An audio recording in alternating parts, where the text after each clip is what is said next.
I'm Charles Williams, 80 years old, a decorated Vietnam veteran who built a successful construction business from nothing. My 4 children grew up in luxury, never wanting for anything, yet on my milestone birthday silence. Complete radio. Silence. As I sat alone with my memories and my service medals, something shifted inside me. I thought about my brothers who never made it home, and suddenly I knew exactly what needed to be done. My family was about to learn that respect isn't inherited, it's earned. Before we jump back in, tell me where you're tuning in from, and if this story touches you, make sure you're subscribed, because tomorrow I've saved something extra special for you. If you've ever poured your heart into people who couldn't care less, like this video and you need to hear what happened next. The morning light filtered through the kitchen windows of my empty house, casting long shadows across the breakfast table where I sat alone. 80 years old today, and the silence was deafening. I'd been awake since 5 old habits from the military diehard, but for the first time in decades, I had nowhere urgent to be, no one expecting me. My fingers traced the edge of the framed family portrait from 1995, positioned prominently on the kitchen counter. 4 smiling children surrounding their parents at our lake house, all of them tan and laughing, caught in a moment when family vacations still mattered to them. Michael was 27 then, fresh out of medical school and still grateful for everything we'd given him. Jennifer, 25, just starting her law career and calling every Sunday. David and Sarah, barely out of college, still coming home for holidays without being asked twice. I remember taking that photo. We'd just finished a barbecue, and I'd insisted on capturing the moment. "One day you'll be glad we have this," I'd told them, setting the timer and rushing to join the group. How right I was, though not in the way I'd imagined now. 28 years later, that same kitchen table sat empty except for me and my coffee. No cards, no calls, no text messages. I'd built this house with my own hands in 1978, designed every room with family gatherings in mind. The dining room could seat 12 during holidays. The living room had space for grandchildren to play while adults talked. The backyard had a deck perfect for summer celebrations. All of it silent now. I walked through each room, my footsteps echoing in spaces that once bustled with activity. The guest bedrooms where my children used to stay during visits that became increasingly rare after they got married and moved to their own expensive neighborhoods. The home office where I'd worked late into the night, building Williams Construction from a one-man operation into a company that employed people at its peak. Every corner held memories of providing, giving, sacrificing. The hardwood floors I'd installed myself, working weekends because I wanted the best for my family. The custom kitchen I'd designed for my late wife Martha, gone now 5 years. The workshop in the basement where I'd taught my sons to use tools before they decided that manual labor was beneath them. I picked up my phone for the 5th time that morning, checking for messages that weren't there. The screen showed dozens of notifications from news apps and spam, but nothing from Michael, Jennifer, David, or Sarah. Nothing from any of the grandchildren either, though they were probably too young to remember their grandfather's birthday. Without their parents' reminders, by noon, I found myself doing something I hadn't done in years, making excuses for my children. Maybe Michael was in surgery, heart surgeons work, long hours, life or death situations. Maybe Jennifer was in court, arguing an important case. David could be closing a major real estate deal. Sarah might be traveling for work, somewhere with poor cell reception. I sat in my recliner, the same one where I'd watched countless football games with the kids when they were younger, holding my phone like a lifeline. Every few minutes, I'd check to make sure the ringer was on, that I hadn't missed anything. The screen would light up with my weathered thumb, showing the time but no new messages. The shoebox on the side table held birthday cards from previous years, a tradition Martha had started, keeping every card from every birthday, anniversary, and holiday. I opened it, sorting through the collection with trembling fingers. The progression was heartbreaking in its obviousness. 2010, elaborate, thoughtful cards with handwritten messages. Thank you for everything you've done for us, Dad. We love you so much. Michael's careful doctor's handwriting filled an entire page inside his card that year. 2015: store-bought cards with shorter messages. Happy birthday, Dad. Hope your day is special. The handwriting more hurried, less personal. 2018, generic cards with just signatures. Love, Jennifer and Tom. No personal message at all. 2020, the last year I'd received cards from all 4 children. After Martha died, even those began to taper off. 2023, only 2 cards, both clearly purchased at the last minute from a gas station. This year, nothing. I set the box aside and did something I rarely did anymore: checked social media. My granddaughter had shown me how to use Facebook a few years ago, though I mostly just looked at photos. Today, I scrolled through my children's profiles, and what I found made my chest tighten. Michael had posted photos from a medical conference in Chicago just 2 hours ago. Not in surgery after all, but networking at a hotel bar with colleagues, all of them smiling with expensive drinks in their hands. Jennifer's profile showed her at a yoga class this morning, posting about self-care, Saturday, and finding balance. The timestamp showed she'd been online just 30 minutes ago. David had shared a photo of his new but a 50-foot yacht he'd bought last month. Living the dream, the caption read, with location tags showing he was at the marina with friends. Sarah's account was full of photos from her daughter's soccer game. My own granddaughter playing on a field just 20 minutes from my house. They'd been in town all morning. My hands shook as I set the phone down. They weren't busy with emergencies or travel. They were living their lives, posting about their activities, completely aware of what day it was, but choosing to ignore its significance. The excuses I'd been making for them crumbled like a house built on sand. For 60 years, I'd prioritized their needs above my own. I'd worked double shifts to pay for their private schools, postponed my own retirement to fund their college educations, and continued working well into my 70s to help with their down payments and business ventures. I'd given them everything I had, and they couldn't spare 5 minutes to acknowledge the day I was born. The afternoon sun streamed through the windows, and I realized I was angry, not just hurt or disappointed. And, for the first time, I thought that maybe, just maybe, I had every right to be. That anger led me to the basement, to the metal filing cabinet, where I kept my important papers. My hands found the familiar manila folder containing my discharge papers from Vietnam, documents I rarely looked at but never could throw away. The official military letterhead, now yellowed with age, brought back memories I usually kept locked away. September 1970. I was 22 years old, stepping off a transport plane at Travis Air Force Base in California, wearing a uniform that felt foreign after 2 tours in the jungle. The war had taken pieces of all of us who came back, but I was determined not to let it take my future. Martha was waiting for me at the airport, holding a sign with my name, even though she would have recognized me from across a crowded stadium. We'd been married just 3 months before my deployment, barely enough time to start our life together before I was shipped out. During those 2 years overseas, her letters were the only thing that kept me human. She wrote about the apartment she'd found for us, the job she'd taken at the local bank, the dreams we'd talked about during our brief honeymoon. But coming home wasn't the celebration we'd imagined. I was different, quieter, carrying the weight of things I could never fully explain to someone who hadn't been there. The nightmares came every few weeks. Loud noises made me jumpy.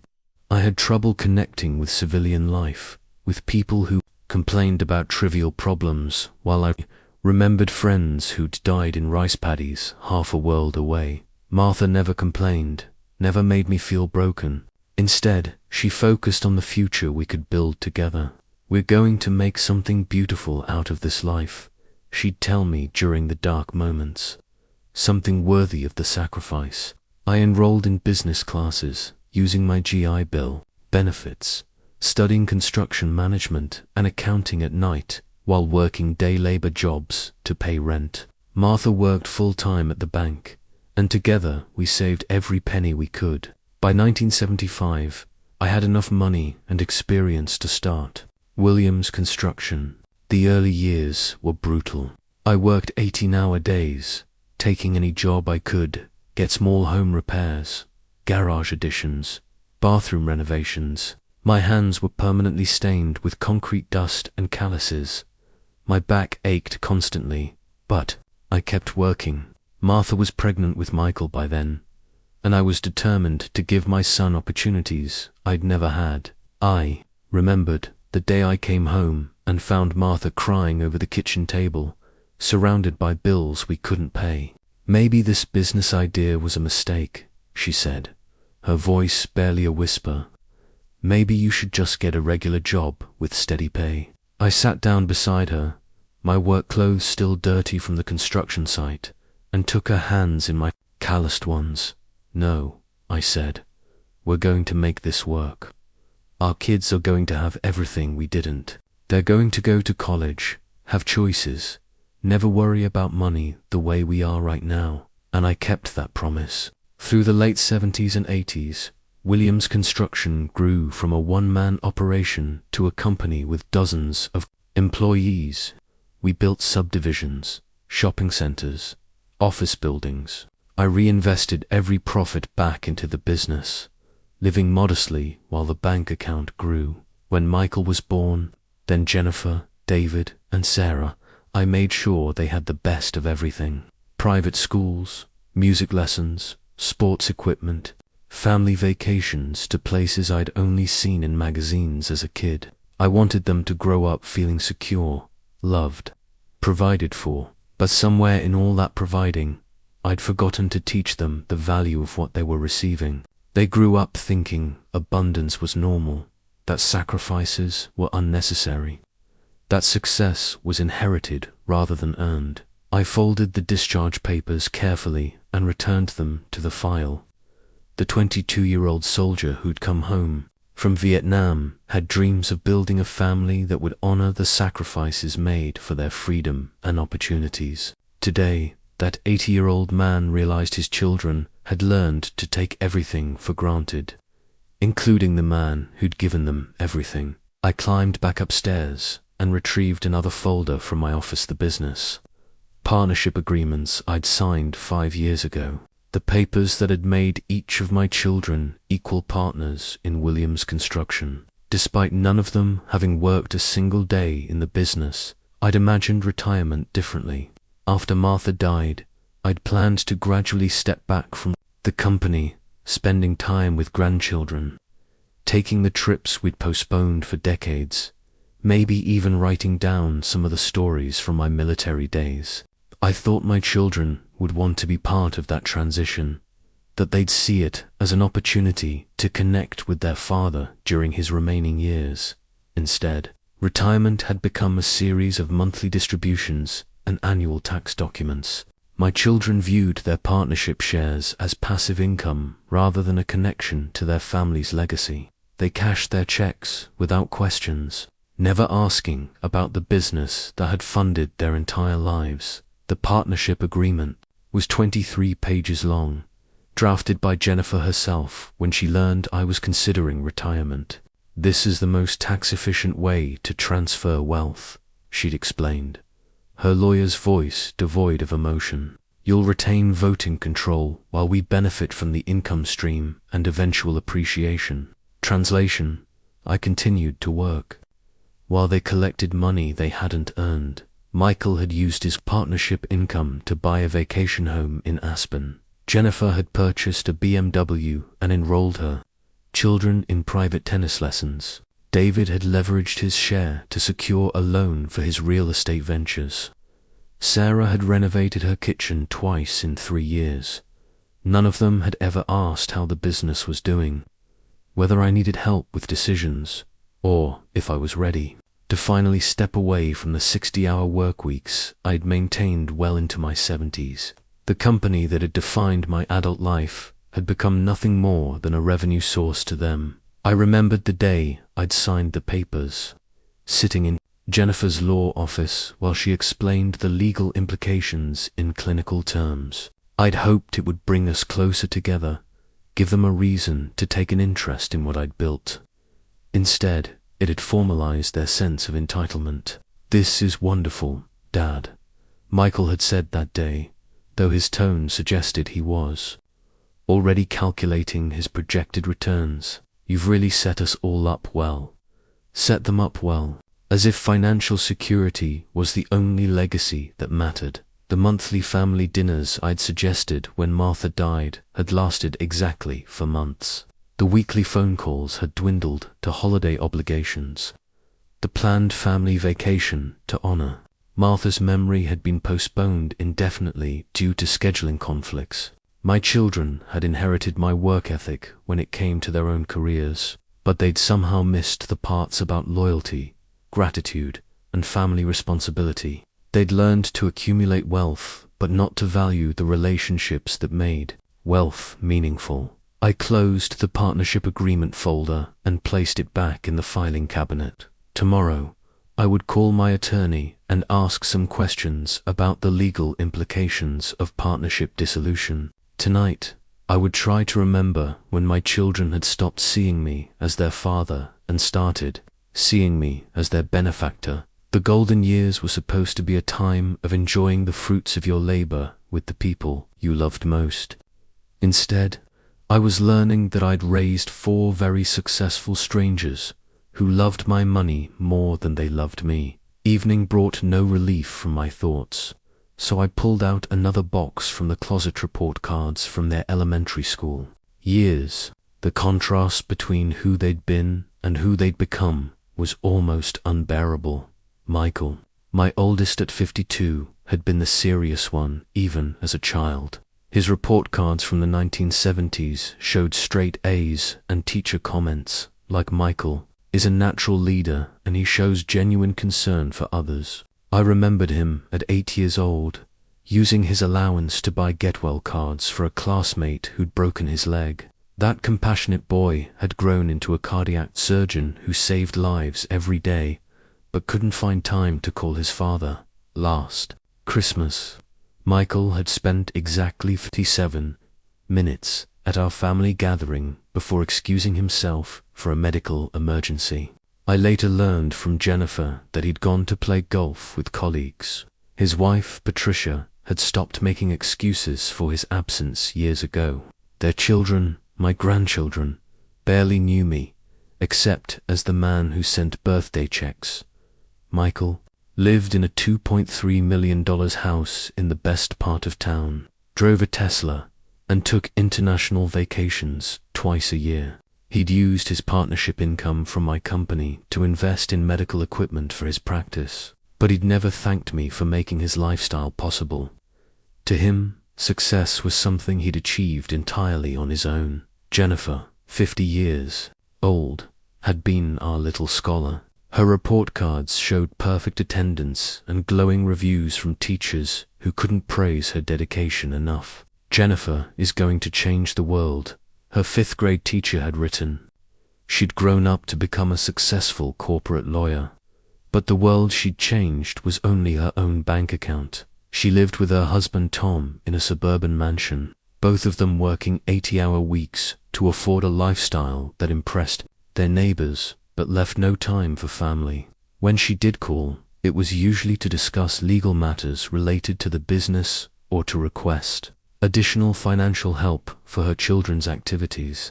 Our conversations had become transactional, lawyer to client rather than daughter to father. David, at 47, had been the entrepreneur even as a child. His report cards mentioned his creativity and his ability to think outside the box. He'd sold lemonade in the winter and hot chocolate in the summer, always finding ways to make money. That childhood initiative had made him wealthy in real estate, but it had also made him calculating about every relationship, including family ones. He called me only when he needed investment capital for his ventures, presenting detailed business plans and ROI projections as if I were a bank rather than his father. Last year, he'd asked for a $200,000 loan to expand his commercial properties, promising returns I didn't need and repayment schedules I didn't want. He'd never asked how I was doing or if I needed anything from him. Sarah, the baby at 45, had been our social butterfly. Her report cards praised her ability to make friends and her kind heart. Sarah brings out the best in everyone around. Her teachers used to write. She'd grown into a successful marketing executive, but her social skills were now focused entirely on professional networking and maintaining her image. She sent photos, Christmas cards, every year featuring her perfect family in matching outfits, but she never included personal notes or phone calls. Her social media was carefully curated to show a life of constant achievement and happiness, but it never included photos of her parents or mentions of her family history. All four of them had achieved exactly what I'd hoped for them: success, professional respect, beautiful families. But somewhere in their pursuit of those achievements, they'd lost the values Martha and I had tried to instill. They'd learned to take without giving, to receive without gratitude, to succeed without remembering who had made their success possible. The report cards in my hands showed children full of promise and heart. The adults they'd become were accomplished but empty, successful but selfish. I'd given them everything except the understanding that some things, like family, loyalty, and gratitude, can't be bought. By 8 o'clock that evening, the silence had become unbearable. I sat in my study, surrounded by the artifacts of a life spent providing for others, and felt completely alone. On the desk before me lay a birthday card I'd bought for myself earlier, that week, a moment of dark humor that now felt prophetic. I'd been standing in the grocery store checkout line, watching a young man select a card for his grandfather, when I impulsively grabbed one from the rack. Happy 80th birthday to someone special, it read, with a picture of a sunset on the front. I'd brought it home and written inside it, "Dear Charles, thank you for everything you've done for your family. You deserve better than this." The card remained unsealed, unsent. A message from myself to myself that captured the futility of my situation. I was literally the only person who remembered my birthday. The photos on my desk seemed to mock me now. For decades of family pictures, mornings, graduations, weddings, births of grandchildren. In every single photo, I was there, present, participating, providing, but when had they last been there for me? I tried to remember the last time one of my children had called just to check on me, not to ask for money or discuss business. The last time one of them had visited without needing something. The last time any of them had shown interest in my life, my health, my thoughts, my feelings. I couldn't remember. The realization hit me like a physical blow. I'd become invisible too.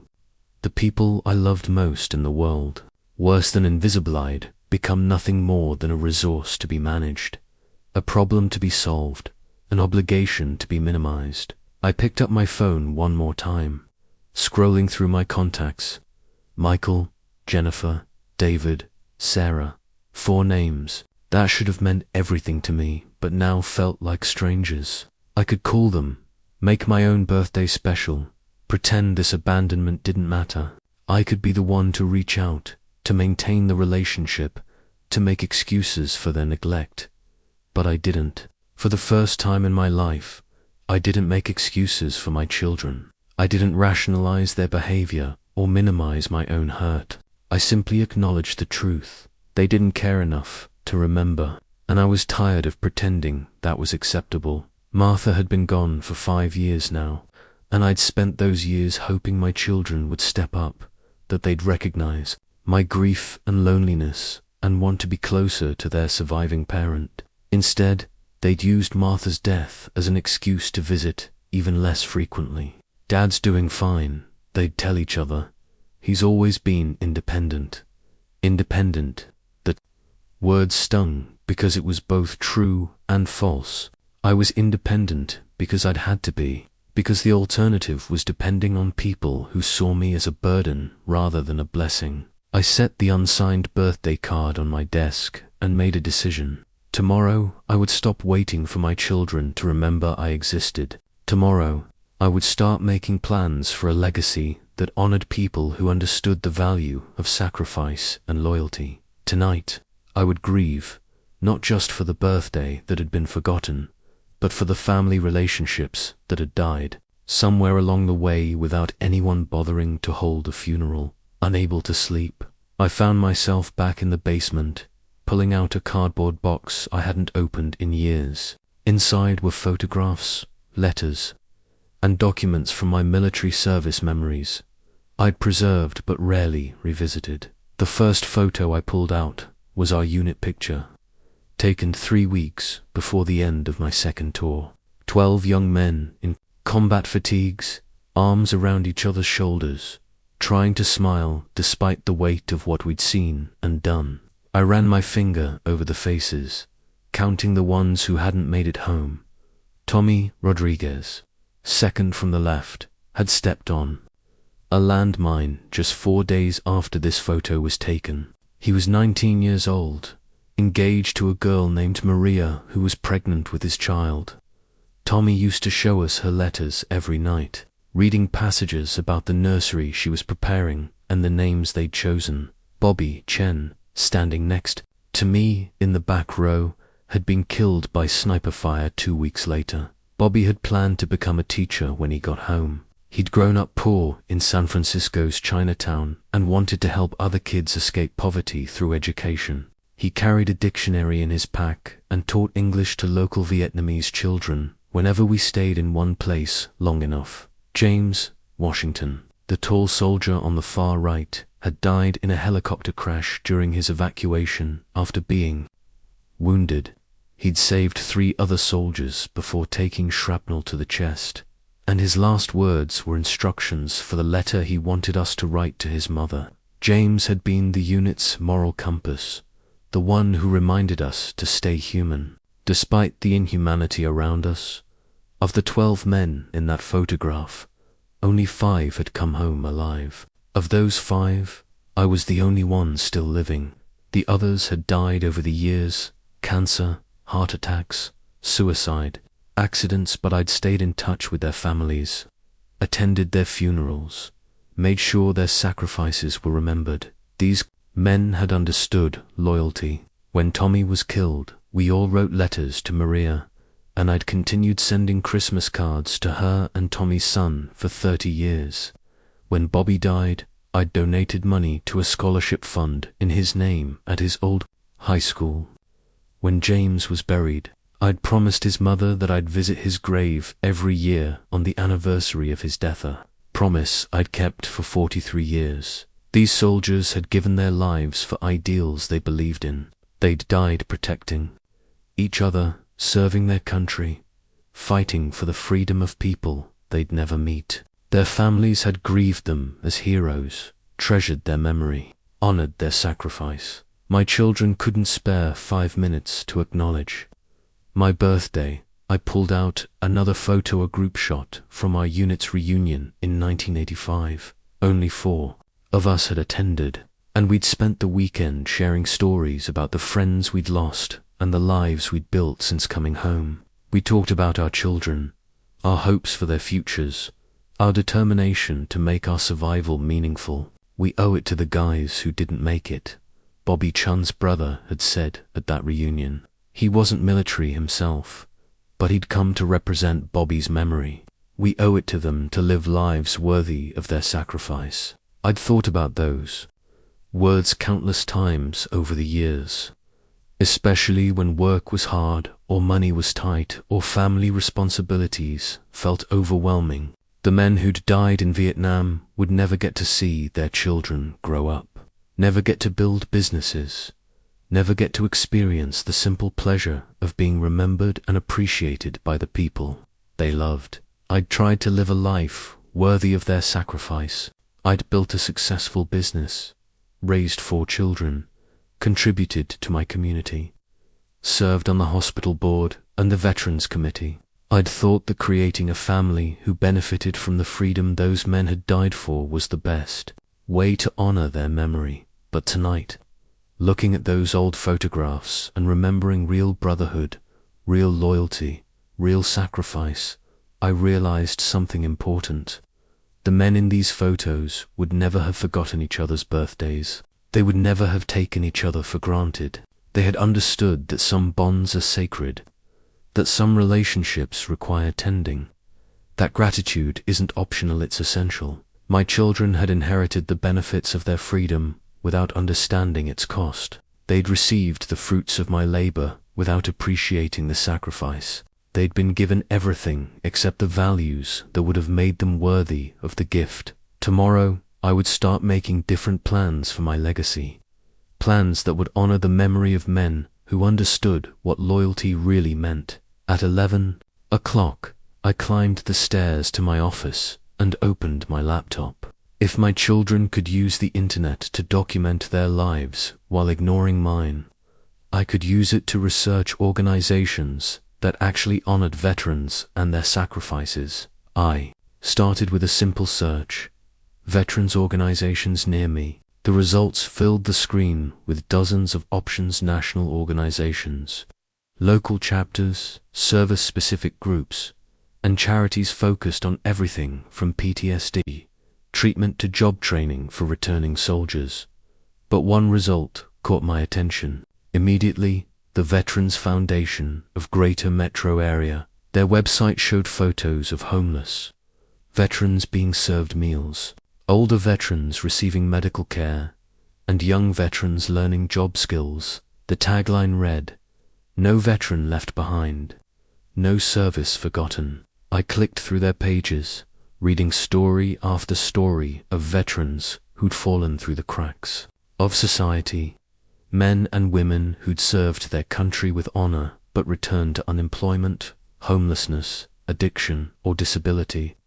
Veterans who'd been forgotten by the system they'd sacrificed to protect. One story particularly struck me. A 62-year-old Marine named Frank Morrison had been living in his car for 8 months after losing his job and his apartment. The Veterans Foundation had provided him with temporary housing, helped him apply for disability benefits he'd never known were available, and connected him with mental health services for PTSD he'd been battling for 30 years. "I thought I was invisible," Frank had said in his testimonial. "I thought nobody cared what happened to an old soldier. But these people saw me as a person, not a problem. They reminded me that my service still matters." Another story featured Maria Santos, a former Army medic who'd struggled with substance abuse after being discharged. The Veterans Foundation had paid for her rehabilitation treatment, provided job training, and helped her find stable housing. She was now working as a counselor, helping other veterans navigate their own recoveries. "They didn't just give me a handout," Maria had said. "They gave me back my dignity and my purpose. They helped me remember who I was before the war changed me." I spent 2 hours reading through their annual report, a glossy brochure that detailed exactly how they used donations. 87% of their funding went directly to services, housing assistance, medical care, job training, mental health support, emergency financial aid. Only 13% covered administrative costs, far better than most charities. The numbers were staggering. In the past year alone, they'd helped 847 veterans find stable housing, provided emergency financial assistance to 1,200 families, connected 456 veterans with job training programs, and served over 75,000 meals to homeless veterans. These weren't statistics to me. They were men and women who'd served their country and deserved better than they'd received. They were veterans like Tommy and Bobby and James, who'd made it home but still needed support. They were soldiers who understood sacrifice, loyalty, and service values my own children had never learned. I found myself thinking about the partnership distributions my children received every month from Williams Construction. Money they'd never earned, never appreciated, never acknowledged. Those monthly payments could fund meals for homeless veterans for a year. They could provide housing assistance for dozens of families. They could pay for job training that would change lives. At 1:30 in the morning, I printed out the Veterans Foundation's donation information and contact details. Tomorrow, I would call them and ask about planned giving, about legacy donations, about ways to ensure my life's work would continue helping people who understood the value of service long after I was gone. My children had taught me that blood doesn't guarantee loyalty or gratitude. But these veteran strangers who shared my understanding of sacrifice, they were my real family. The next Monday morning, I called Harold Morrison, the estate attorney who'd been handling my legal affairs. For 15 years, Harold had served in the Navy during the Cuban Missile Crisis, and we'd always connected over our shared military experience. "Charles, good to hear from you," Harold said when his secretary put me through. "What can I do for you?" "I need to discuss making some changes to my will, Harold." "Significant changes?" There was a pause. "All right, can you give me a general idea of what you're thinking?" "I want to redirect the majority of my estate away from my children and toward veterans organizations." Another pause, longer this time. "That's quite a change, Charles. Are you having problems with the kids?" "Problems? Such a simple word for such a complex situation. Let's just say I've had some clarity recently about what kind of legacy I want to leave." Harold scheduled me for an appointment that Thursday morning. I spent the intervening days researching estate law, charitable giving tax benefits, and the legal requirements for major will changes. I'd built a successful business by understanding every detail of my decisions, and this would be no different. Thursday morning found me in Harold's downtown office, a folder full of research notes in my lap. Harold looked concerned as I explained my intentions.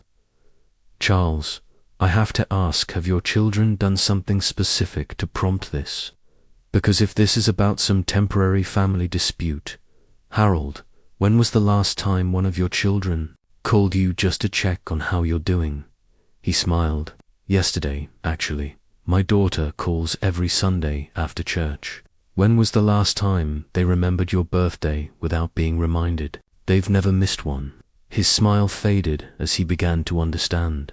I pulled out my current will, the document that left my entire estate, including my share of Williams Construction, my house, my savings, and my investments divided equally among Michael, Jennifer, David, and Sarah. The total value was approximately $3.8 million. "I want to leave each of them exactly $1, I said, not out of spite, but to make it clear that this was an intentional decision, not an oversight. I want the rest to go to the Veterans Foundation." Harold leaned back in his chair. "Charles, that's a dramatic change. Have you considered the impact this might have on your family relationships?"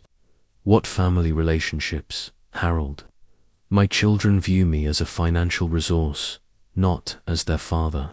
They cash their partnership checks without gratitude, build their lives with my money without acknowledgement, and can't be bothered to call on my birthday." I told him about the 80th birthday that had passed without recognition, about the years of declining contact, about the growing realization that I'd raised for successful strangers who felt entitled to my support, but not obligated to my affection. Harold took notes as I spoke, occasionally asking clarifying questions. When I finished, he set down his pen and looked at me carefully. "I understand your frustration, Charles, and legally you have every right to dispose of your assets however you choose. But I want to make sure you've considered all the implications." He explained the tax benefits of charitable giving, which were substantial. He outlined the legal requirements to ensure the will couldn't be successfully contested. He discussed the timeline for implementing the changes and the documentation needed to make my intentions clear. "There's one more thing I want to add," I said as our meeting neared its end. "I want to include a letter explaining my decision, not to hurt them, but to help them understand." Harold nodded. "That's actually advisable. It demonstrates your mental competency and makes your intentions explicit. It also gives you a chance to express your feelings in your own words." As I left his office, Harold shook my hand firmly. "You know, Charles, I've been practicing estate law for 35 years. I've seen a lot of families torn apart by money and entitlement. Sometimes the best thing you can do for your children is teach them that respect and gratitude can't be inherited. They have to be earned." I walked to my car, feeling lighter than I had in months. For the first time since my birthday, I felt like I was taking action instead of just accepting disappointment. My children would learn, eventually, that taking people for granted has consequences, and veterans who understood the value of sacrifice would benefit from a lifetime of work they'd never taken for granted. 2 days after meeting with Harold, I drove to the Veterans Foundation headquarters. The building was modester converted warehouse in an older part of town, but the parking lot was full and I could see activity through the windows. Inside, the walls were covered with photos of veterans they'd helped and thank you letters from families. A receptionist directed me to Margaret Chen, the executive director. She was a woman in her 50s with kind eyes and a firm handshake. "Mr. Williams, thank you for coming in. I understand you're interested in learning more about our work." She led me through the facility, showing me the temporary housing units, the job training center, and the medical clinic. In the dining hall, about 30 veterans were eating, lunchmen and women of all ages, some in wheelchairs, others showing the invisible wounds of war. "We serve 3 meals a day, 7 days a week," Margaret explained. "For many of our guests, this is the only reliable nutrition they get." I watched an elderly veteran, probably my age, carefully eating his soup. His clothes were clean but worn, his hands shaking slightly as he lifted the spoon. At another table, a younger woman in an army t-shirt was helping an older man fill out paperwork. "That's Lisa," Margaret said, following my gaze. "She's one of our success stories. Came to us homeless 2 years ago, struggling with PTSD. Now she's our peer counselor and working on her social work degree." We visited the job training center, where veterans were learning computer skills, welding, and healthcare support. A man about David's age was practicing interview techniques with a volunteer, Sergeant Martinez. Margaret introduced us. He served 3 tours in Afghanistan. Now he's 2 weeks away from starting a new job as a medical technician. Sergeant Martinez shook my hand firmly. "This place saved my life, sir. I was living in my car, couldn't find work, thought I was done for. These people saw potential in me when I couldn't see it in myself." Margaret showed me their annual report with detailed financial breakdowns and success metrics. Everything I'd read online was accurate. This was an organization that used donations efficiently and effectively. "We're always looking for major donors who understand our mission," Margaret said as we concluded the tour. "Most of our funding comes from small donations and grants, but planned giving from veterans who want to help other veterans, that's what really makes the difference." I thought about the monthly partnership checks my children received, money that could transform lives like the ones I'd seen today. "I'd like to discuss some significant planned giving options," I said. Margaret's face lit up. "Mr. Williams, that would be wonderful. Let me get you some information about our legacy donor program." As I drove home, I felt something I hadn't experienced in years, the satisfaction of being truly useful to people who appreciated it. The following Thursday, I returned to Harold's office with my decision finalized. He had the new will documents prepared, along with the charitable trust paperwork that would maximize the tax benefits for the Veterans Foundation. "Are you certain about this?" Charles?"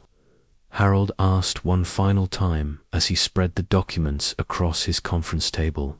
More certain than I'd been about anything in years. The new will was straightforward. Michael, Jennifer, David, and Sarah would each receive exactly $1, enough to prove they hadn't been forgotten accidentally. The remainder of my estate, including my 40% ownership stake in Williams Construction, would go to the Veterans Foundation of Greater Metro Area. Based on current valuations, they would receive approximately $3.8 million, plus the ongoing income from the business partnership. Harold estimated that within 10 years, the total value could exceed $6 million. The foundation will become a major player in veterans services, Harold noted as I signed each page. This kind of endowment will allow them to expand their programs significantly. I signed my name carefully on each document, thinking about the veterans I'd met at the foundation, men and women who understood sacrifice, who appreciated help when it was offered, who used support to rebuild their lives rather than simply expecting it as their due. "There's one more document," Harold said, placing a single sheet before me. "The personal letter you wanted to include." I'd spent days writing and rewriting this letter, trying to find words that were honest without being cruel, explanatory without being defensive. The final version was 3 paragraphs that simply stated the facts. Their neglect had made clear that they viewed me as a financial resource rather than their father, and I'd chosen to leave my legacy to people who understood the value of service and sacrifice. "I've also prepared letters to be sent to each of your children after your death," Harold said. "They'll explain the legal aspects and include copies of your personal message." As I signed the final document, I felt a weight lifting from my shoulders. For months, I'd been hurt and confused by my children's indifference. Now I felt empowered, purposeful, at peace. "You know," Harold said as he witnessed my signature, "I think you're doing the right thing. Sometimes the greatest gift you can give your children is the opportunity to learn that actions have consequences." I left his office with copies of all the documents and instructions for the sealed originals to be held in his firm's vault. My children would continue receiving their partnership distributions for now, but they would never again take my generosity for granted.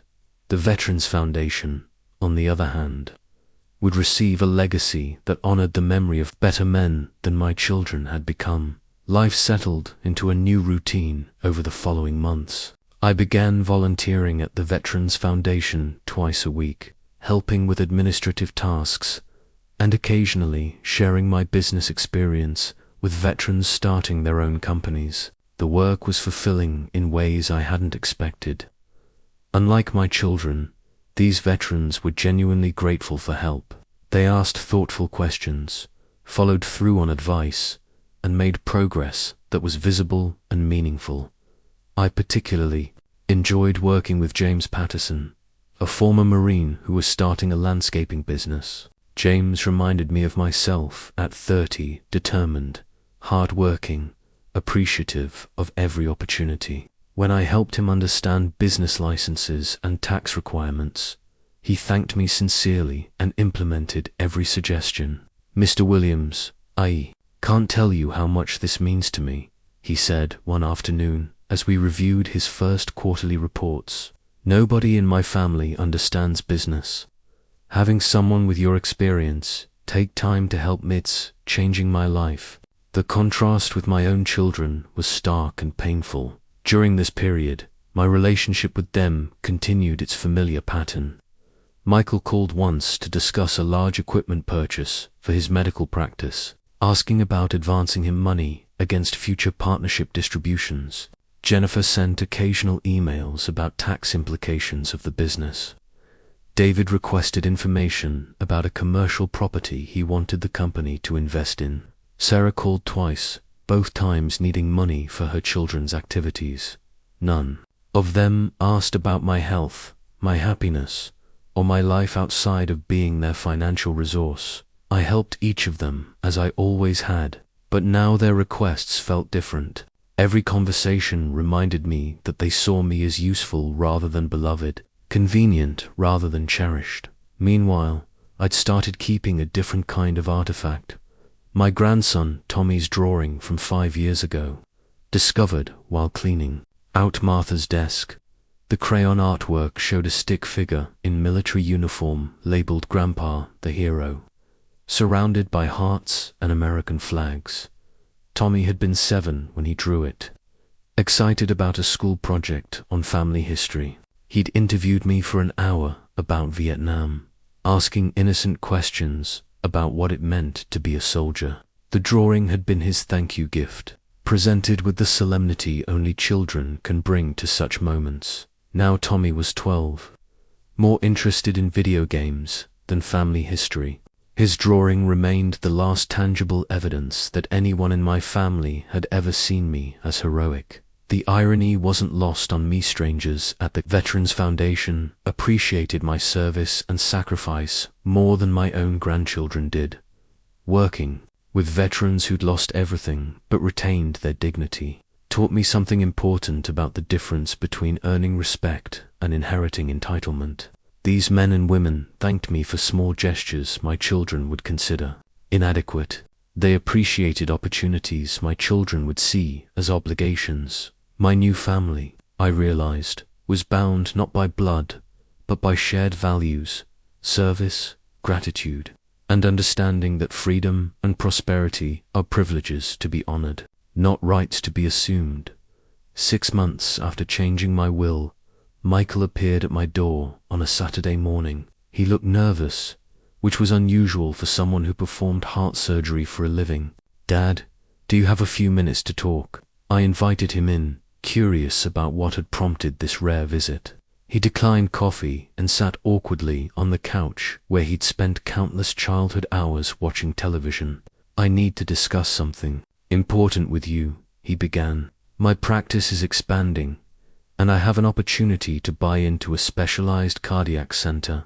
It's a significant investment, $250 million, but the potential returns are enormous." There it was, the real reason for his visit. "The partnership distributions from Williams Construction have been helpful," he continued, "but this opportunity requires immediate capital. I was hoping you might consider an advance against future distributions, or possibly a loan." I listened without interrupting, watching my son present his business case with the same clinical detachment he probably used with patients' families. Charts, projections, repayment schedules, everything except acknowledgement that he was asking his father for nearly $500,000. "It sounds like an excellent opportunity," I said when he finished. "You've clearly done your research." His face brightened. "So you'll consider it?"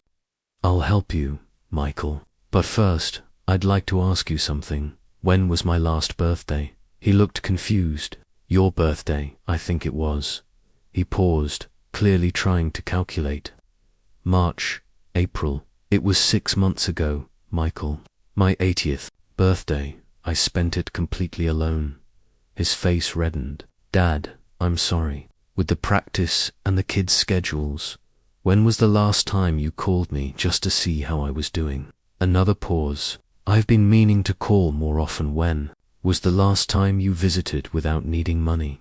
The silence stretched between us. Michael was a brilliant surgeon, but he couldn't operate his way out of this conversation. I walked to my desk and wrote him a check for $400,000. His eyes widened as I handed it to him. "Dad, thank you. This means everything to me." "You're welcome, son. I hope your investment is successful."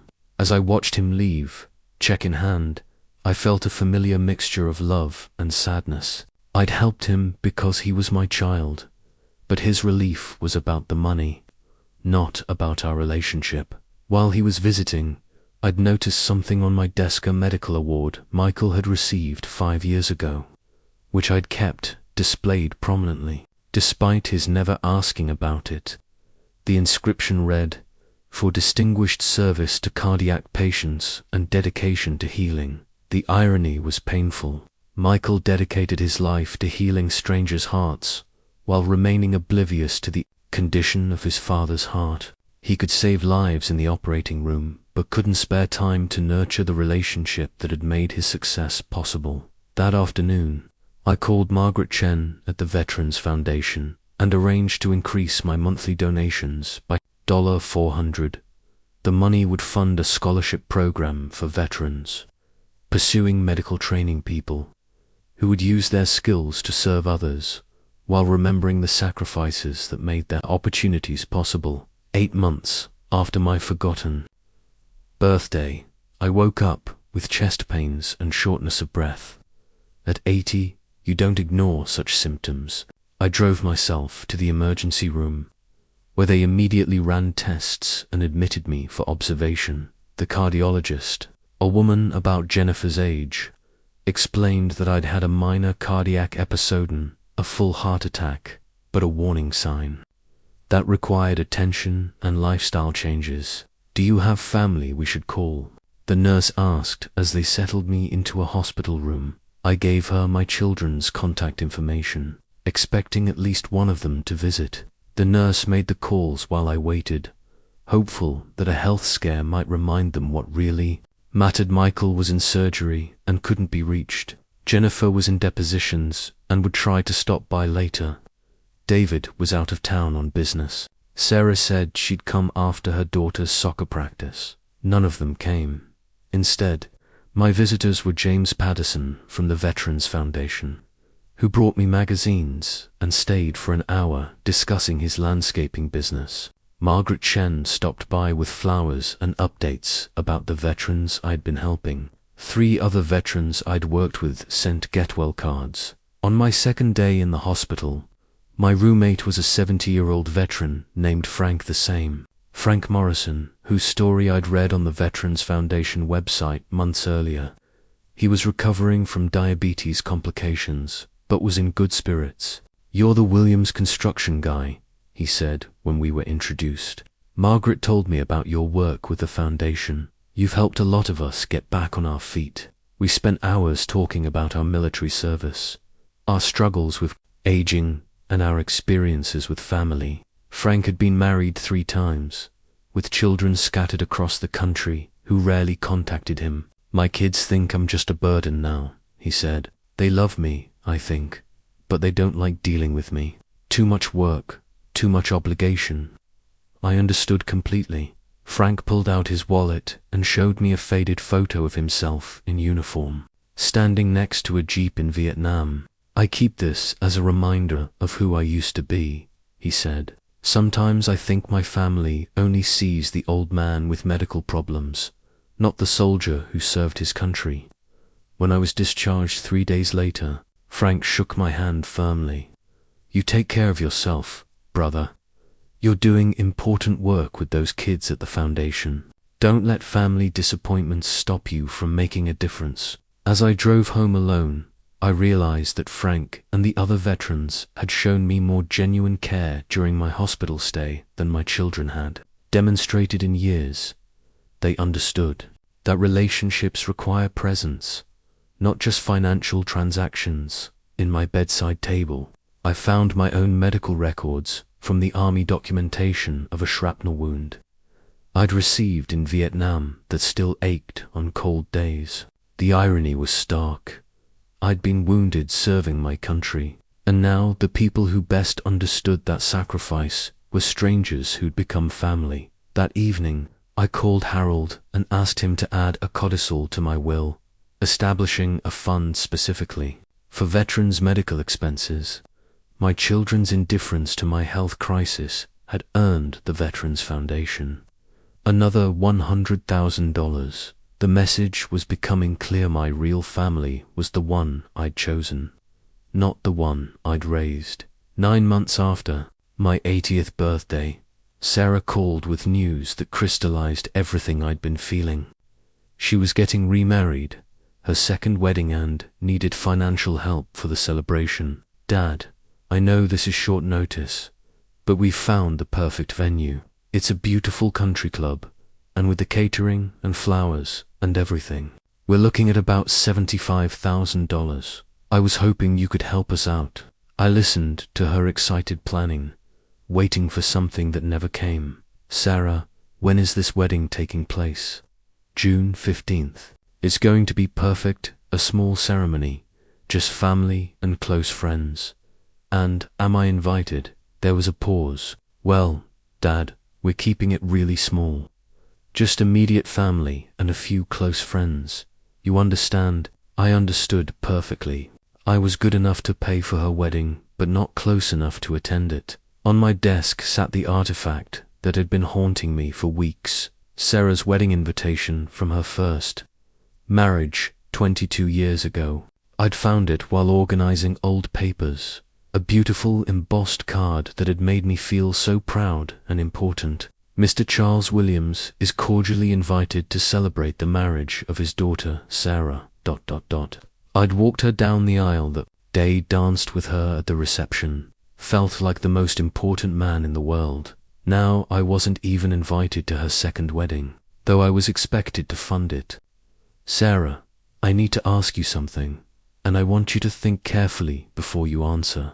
When was the last time you called me just to talk? Not to ask for money, not to discuss business, but just to see how your father was doing. Another pause, longer this time. Dad, you know how busy things get. With work and the kids and everything. It's been over 2 years. Sarah, 2 years since you've called me without wanting something. That's not fair, Dad. We all love you. We're just busy with our own lives. Do you know when my birthday is? Of course I do. It's in. She stopped, clearly uncertain. It was 10 months ago, Sarah. My 80th birthday. I spent it completely alone, hoping one of my children would remember. No one did. Dad, I'm sorry. I thought someone else. There is no someone else. Sarah, there's just you and your siblings, and none of you could be bothered. I could hear her starting to cry, but I continued. I've spent 60 years putting my children first. I worked extra shifts to pay for your education, postponed my retirement to help with your down payment, made you all partners in my business so you'd have financial security, and what I get in return is being treated like an ATM. That's not true, Dad. We appreciate everything. No, you don't. If you appreciated it, you'd show it. You'd call to check on me. You'd visit without needing money. You'd remember my birthday. You'd invite me to your wedding. The silence stretched between us. Finally, Sarah spoke, her voice small. What do you want from us, Dad? I wanted a family that cared about me as much as I cared about them. But it's too late for that now. I took a deep breath. I'll help with your wedding, Sarah. I'll transfer the money tomorrow. But I want you to understand something. This is the last time I'm going to rescue any of you from your financial decisions. What do you mean? I mean I'm 80 years old, and I'm tired of being valued only for what I can provide. I'm making some changes in my life, and you and your siblings need to learn to stand on your own. After I hung up, I sat staring at that old wedding invitation. The difference between who my children had been and who they'd become was heartbreaking. But the difference between who I'd been and who I was becoming felt liberating. I wrote Sarah's check and mailed it that afternoon. Then I called Harold and asked him to draft one final codicil to my Willa Fund specifically for wedding expenses for deserving veterans who couldn't afford to celebrate their marriages properly. If I was going to pay for weddings, at least some of the money would go to people who would be grateful for it. A year had passed since my forgotten birthday when I finally sat down to write the letter that would explain everything to my children. It was a Sunday evening, and I was alone in my study, surrounded by the artifacts of a lifetime spent providing for people who had learned to take that provision for granted. The letter needed to be honest, but not cruel, explanatory, but not defensive. Most importantly, it needed to help them understand that my decision wasn't made in anger, but in clarity. Dear Michael, Jennifer, David, and Sarah, I began. By the time you read this letter, I will be gone, and you will have learned about the changes I made to my will. I want you to understand that this decision was not made impulsively or out of spite, but after careful consideration of what kind of legacy I wanted to leave.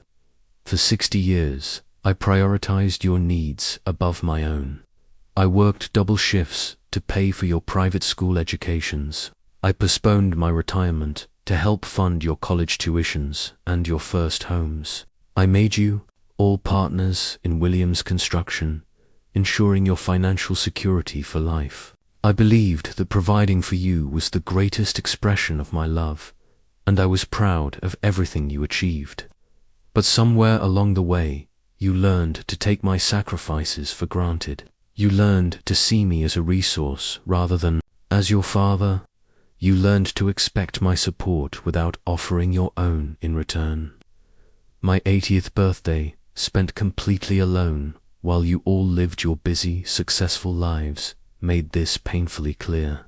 I don't tell you this to hurt you, but to help you understand. The man who raised you understood the value of loyalty, gratitude, and family bonds. These were values I learned in the military, where we took care of each other because we understood that our survival depended on it. They were values I tried to teach you, but I realize now that I taught you everything except how to be grateful for what you received. Michael, you save lives every day, and I'm proud of your medical career. But you never learned that healing relationships requires the same attention you give to healing hearts. Jennifer, you fight for justice in the courtroom, but you never fought for our relationship when it started dying from neglect. David, you build successful businesses, but you never built time into your schedule for your father. Sarah, you create beautiful marketing campaigns, but you never worked to maintain the most important relationship in your life. I've left the majority of my estate to the Veterans Foundation because I've found my real family there. These are men and women who understand sacrifice, who appreciate help when it's offered, who remember that freedom and prosperity are privileges earned by the service of others. They remind me of the soldiers I served with in Vietnam, people who understood loyalty, gratitude, and the sacred nature of bonds forged through shared sacrifice. You will each receive $1 from my estate. This is not to insult you, but to make clear that you were not forgotten.